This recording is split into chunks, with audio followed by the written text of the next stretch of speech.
আজ আমাকে কথা বলতেই হবে ইনশাআল্লাহ, কারণ আগামীতে আবার আপনাদের সাথে দেখা হবে কিনা আমি জানি না। কথা বলতেই হবে। বসেন, কেউ দাঁড়িয়ে থাকবেন না।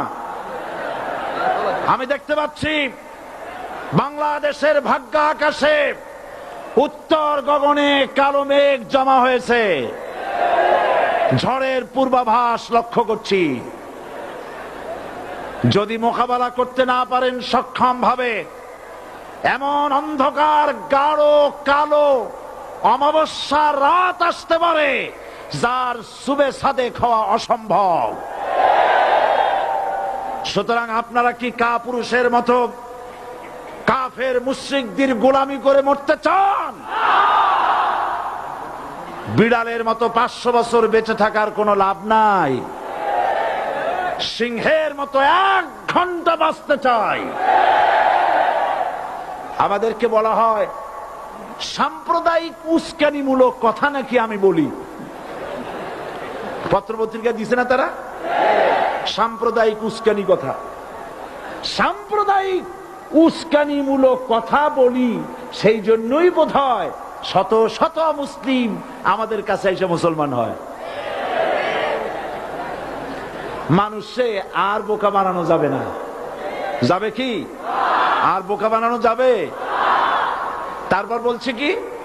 এরপরে বলছে আমাকে বলছে রাজাকার।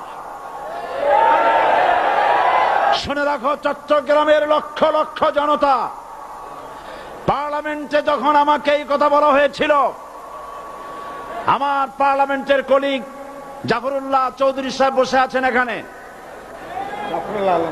হ্যাঁ, জাফরুল ইসলাম চৌধুরী বসে আছেন পাশে। প্রধানমন্ত্রী সুদ্ধা, অন্তত 3 শতাধিক পার্লামেন্টের সম্মানিত সদস্যরা সেদিন বসা। 1997 সনের বাজেট বক্তৃতা যখন আমি করতেছিলাম, ডক্টর কুদরতে খোদা, নাম রাখছে কুদরতে খোদা, আসলে গজবে খোদা। এই লোকটি নাস্তিক, ইসলামের চূড়ান্ত দুশমন। তার প্রণীত শিক্ষা ব্যবস্থার যখন সমালোচনা করছিলাম, ট্রেজারি বেঞ্চ থেকে আমাকে বলা হলো রাজাকার। আমি আমার সমস্ত শক্তি একত্রিত করে বলেছিলাম শুধুমাত্র হিন্দুস্তানের রাজাকারেরাই আমাকে রাজাকার বলতে পারে। আমি বলেছিলাম 1973 সন পর্যন্ত আমি বাংলাদেশের কোন রাজনৈতিক দলের নেতা এবং কর্মী ছিলাম না। আমি রাজাকার নই।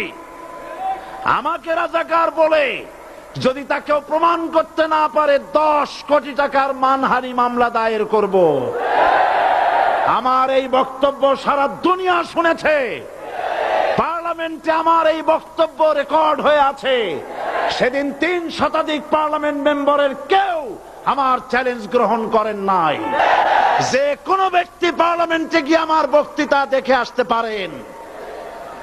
এরপরে 1997 সনের 7ই অক্টোবর দৈনিক জনকণ্ঠ পত্রিকা যখন আমার বিরুদ্ধে লিখলো, সেই পত্রিকায় সাইদির ওপেন চ্যালেঞ্জ 8ম পাতা, 1997 7ই অক্টোবর, এত বড় 2 কলামে হেডিং।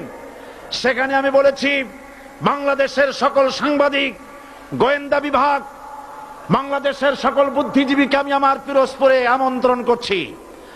আমার উপস্থিতিতে যদি কেউ প্রমাণ করতে পারে বাংলাদেশের স্বাধীনতা যুদ্ধের বিরুদ্ধে আমার কোনো ভূমিকা ছিল, সজ্ঞানে স্বেচ্ছায় জাতীয় সংসদের সদস্য পদ থেকে পদত্যাগ করব।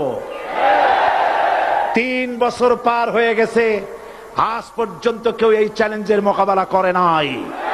সুতরাং আমাকে যারা রাজাকার বলবে তারা পিতৃ পরিচয়হীন অবৈধ সন্তান। 1971 সনের, শোনো মুসলমানেরা, 1971 সনের কোন কাদা সাইদির গায়ে লাগে নাই। আমাকে রাজাকার বলে জনগণ থেকে বিচ্ছিন্ন করবা। জনগণ থেকে আমারে বিচ্ছিন্ন করা যাবে না, কারণ এই জনগণ আমার জন্য আসে না, এই জনগণ আসে আল্লাহর কোরআনের জন্য।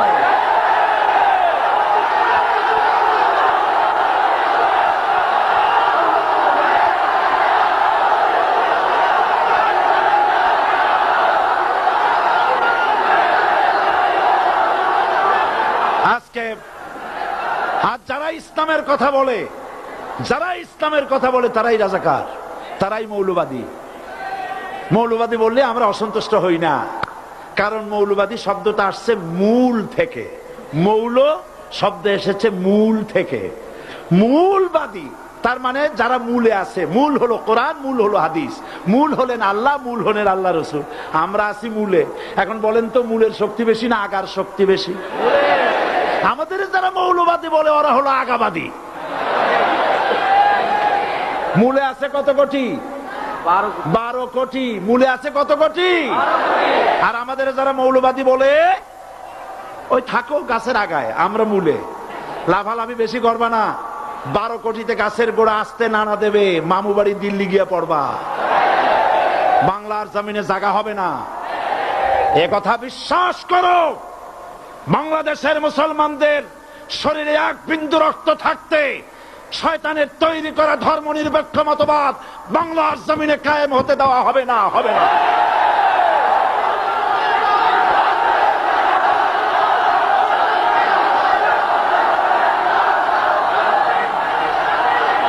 রাসূল করিম সাল্লাল্লাহু আলাইহি ওয়াসাল্লাম কোরআন প্রতিষ্ঠার জন্য আন্দোলন করেছিলেন। আয়াতুল কুরসি আমাদের সে কথাই শিখেছে।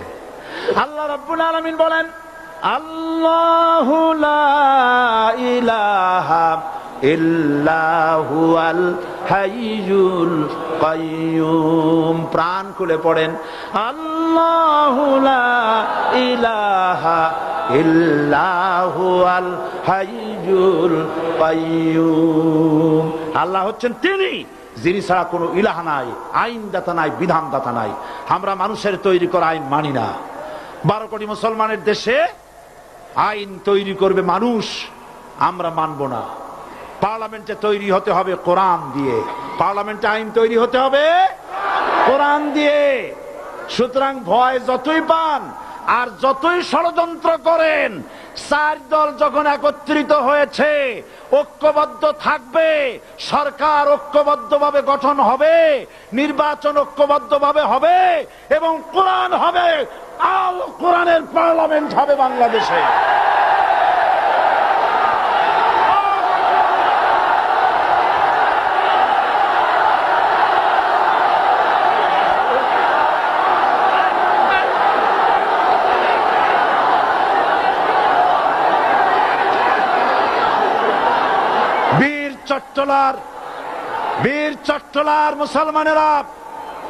বীর চট্টলার মুসলমানেরা স্বাধীনতার ঘোষণা এই চট্টগ্রাম থেকে স্বাধীনতার মহান ঘোষক প্রেসিডেন্ট জিয়াউর রহমান সাহেব দিয়েছিলেন। এই চট্টগ্রাম থেকেই ইসলামী রাষ্ট্রের ঘোষণা হবে।